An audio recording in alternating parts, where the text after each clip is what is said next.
Hello, welcome to the channel of the method of UPSC. तो आज हम बात करने वाले प्रीलिम्स के लिए इम्पॉर्टेंट बुक्स। वैसे मार्केट में बहुत सारी बुक्स आ गई हैं, बच्चे कंफ्यूज रहते हैं कि मैम क्या पढ़े क्या छोड़े, है ना। तो वही आज हम प्रीलिम्स के लिए बुक्स की बात करते हैं, वो भी मोस्ट इम्पॉर्टेंट। तो सबसे पहला सब्जेक्ट हम लेंगे हिस्ट्री, मोस्ट इम्पॉर्टेंट।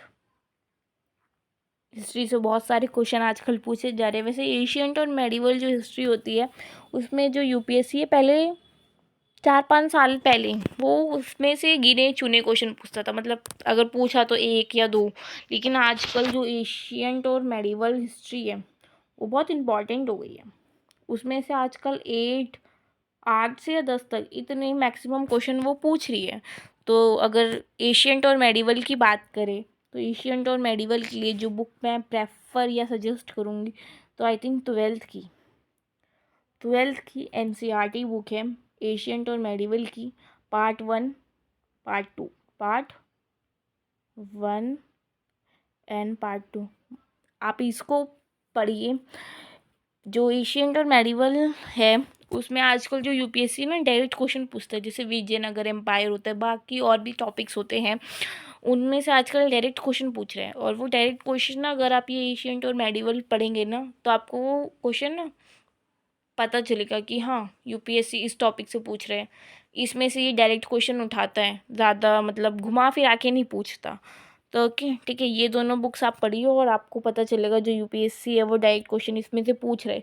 एकदम डिट्टो उठा देता है, एक सेंटेंस उठा देता है, उससे वो पूछ लेता है कि ये सेंटेंस किस आर्किटेक्चर को रेफर करता है। और ये सब सीधे सीधे मतलब ये स्टैटिक क्वेश्चन होते हैं जो डायरेक्ट उठाए जाते हैं, मतलब डायरेक्ट क्वेश्चन जो एशियंट और मेडिवल इनमें से उठाए जा रहे हैं। तो इन दोनों के लिए I think NCERT part 1 part 2 twelfth class की इंपॉर्टेंट है, आप इसको प्रेफर कीजिए, इसके अलावा और कुछ मत कीजिए। That's it. अब बात करते हैं मॉडर्न हिस्ट्री की। मॉडर्न हिस्ट्री की बात करें तो स्पेक्ट्रम, वैसे नाम तो आप सबने सुना ही होगा, यूपीएससी टॉपर्स की वीडियोस देख देख के। स्पेक्ट्रम बहुत इंपॉर्टेंट होती है मॉडर्न हिस्ट्री के लिए। इसके अलावा आप कोई भी बुक प्रेफर मत कीजिए।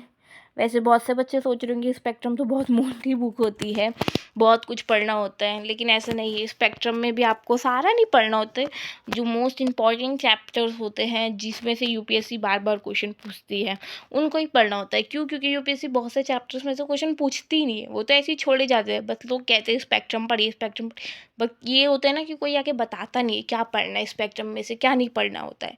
तो वो हम बताएंगे। कौन? हम बताएंगे। तो आप हमारी वीडियो के साथ बने रहिए, हम आपको आगे बताएंगे कि स्पेक्ट्रम या फिर बाकी सब्जेक्ट्स के लिए भी कौन सी बुक के क्या इंपॉर्टेंट चैप्टर हैं, कौन से चैप्टर आपको पढ़ने हैं, कौन से नहीं पढ़ने हैं। ठीक है, तो मॉडर्न हिस्ट्री के लिए स्पेक्ट्रम। अब बात करते हैं आर्ट एंड कल्चर। ठीक है, आर्ट एंड कल्चर की बात करें तो ज़्यादातर लोग प्रेफर करते हैं नितिन सिंघानिया, बट मैं आपको प्रेफर करूँगी फाइन आर्ट्स जो 11th क्लास की है। इसका पार्ट 1 पढ़िए, पार्ट 1। ठीक है, पार्ट 1, वैसे पार्ट 2 होता है लेकिन आप पार्ट 1 पढ़िए। फाइन आर्ट्स में आर्ट एंड कल्चर में प्रीलिम्स में जो यूपीएससी है वो डायरेक्ट क्वेश्चन उठाती है। नितिन सिंघानिया अगर आप पढ़ने बैठेंगे तो एक टाइम पे आप 15 पेज पढ़ेंगे, 20 पेज पढ़ेंगे, उसके बाद आप बोर हो जाएंगे। क्यों? क्योंकि वो बुक बहुत लेंदी है, दैट्स वाई।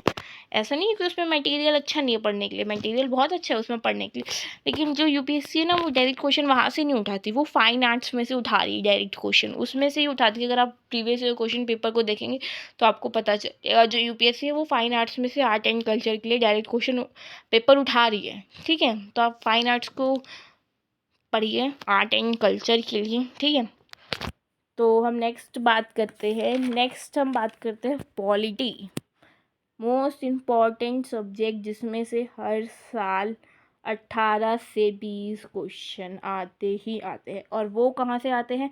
लक्ष्मीकांत, इसके लिए भी आपने नाम सुना ही होगा, लक्ष्मीकांत मोस्ट इम्पॉर्टेंट बुक। इसके अलावा आप कुछ मत पढ़िए, कुछ भी नहीं।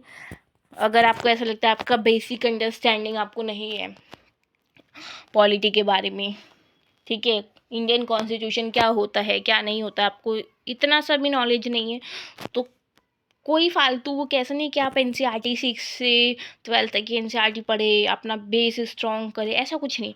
लक्ष्मीकांत पढ़िए, आराम से पढ़िए, टाइम लेके पढ़िए। 1 महीना आप लक्ष्मीकांत में दीजिए, आपको वो पूरी बुक नहीं पढ़नी है। इम्पॉर्टेंट चैप्टर्स पढ़ने हैं, वो हम बताएंगे अपने आने वाली वीडियोज़ में, ठीक है। और लक्ष्मीकांत ऐसी बुक है जो आपकी पॉलिटी का बेसिक एडवांस दोनों कवर करती है, इसलिए नो नीड, कोई ज़रूरत नहीं है 6 से 12th क्लास की एनसीईआरटीज़ पढ़ने की, ज़रूरत बिल्कुल नहीं है। Laxmikanth is the best book for polity.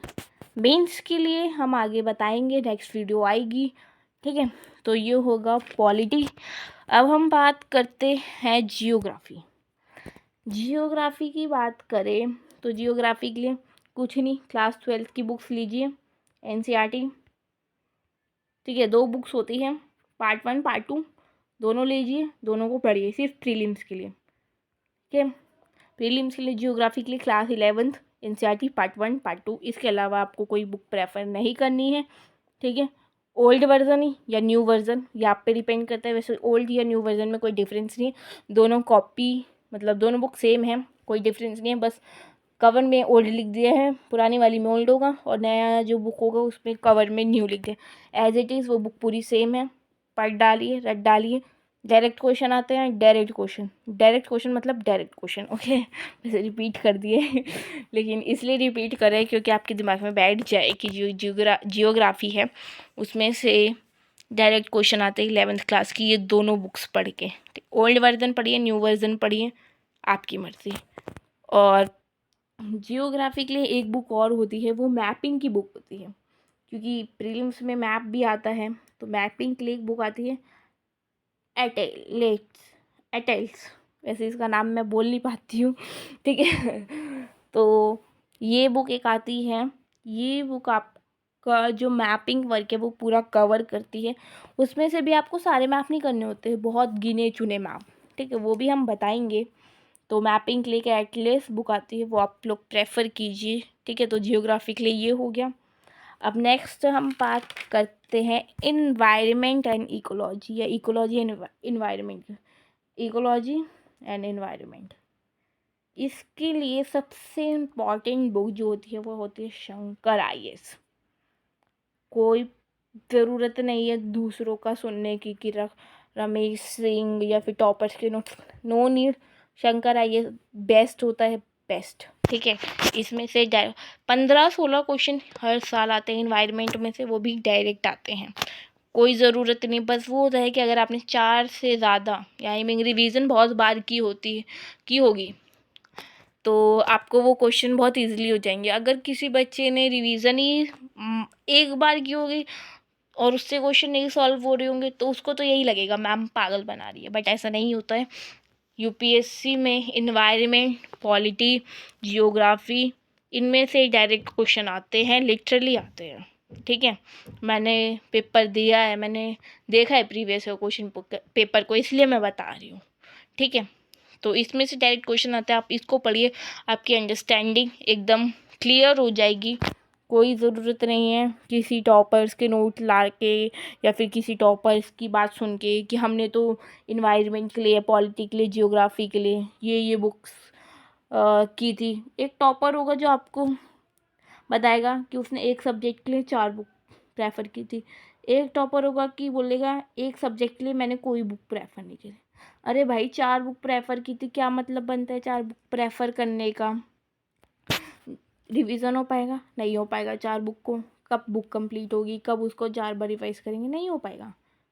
और जो एक टॉपर होगा जो आपको बोलेगा हमने एक भी बुक नहीं पढ़ी सब्जेक्ट में, तो भाई वो साफ सीधा झूठ बोल रहे हैं।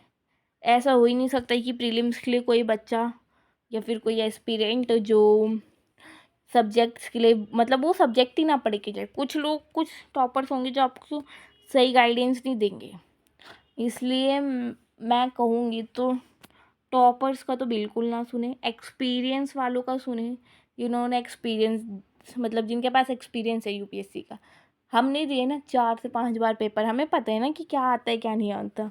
वो टॉपर से क्या है, वो तो टॉपर है भाई, वो तो बोलेगा मैंने एक सब्जेक्ट के लिए 4 बुक को, और हम बोलेंगे कि भाई एक सब्जेक्ट के लिए एक बुक बहुत होती हैं, ठीक है।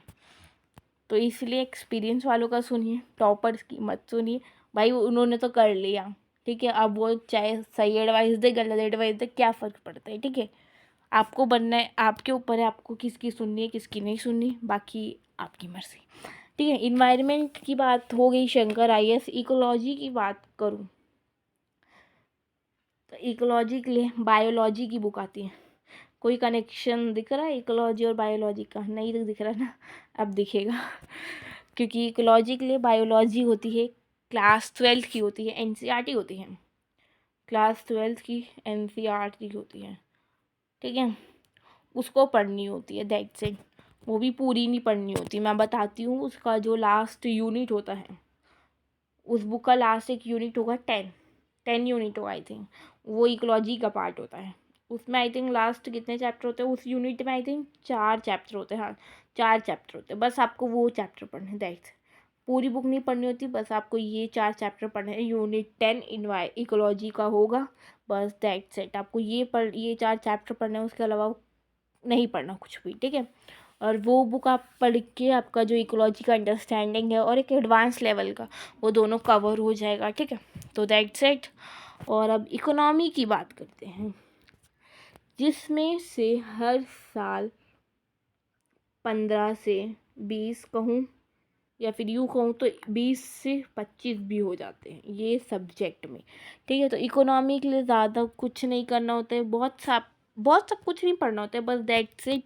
इकोनॉमी की हम बात करेंगे तो आपको पढ़ना होता है 11th क्लास की एक बुक होती है, आई थिंक वो बुक होती है इंडियन इकोनॉमिक डेवलपमेंट। NCERT है नाम, मैं वापस रिपीट कर देती हूँ, इंडियन इकोनॉमिक डेवलपमेंट। 2 बुक होती हैं, लेकिन आपको सिर्फ इंडियन इकोनॉमिक डेवलपमेंट पढ़नी है, ठीक है, दैट्स इट।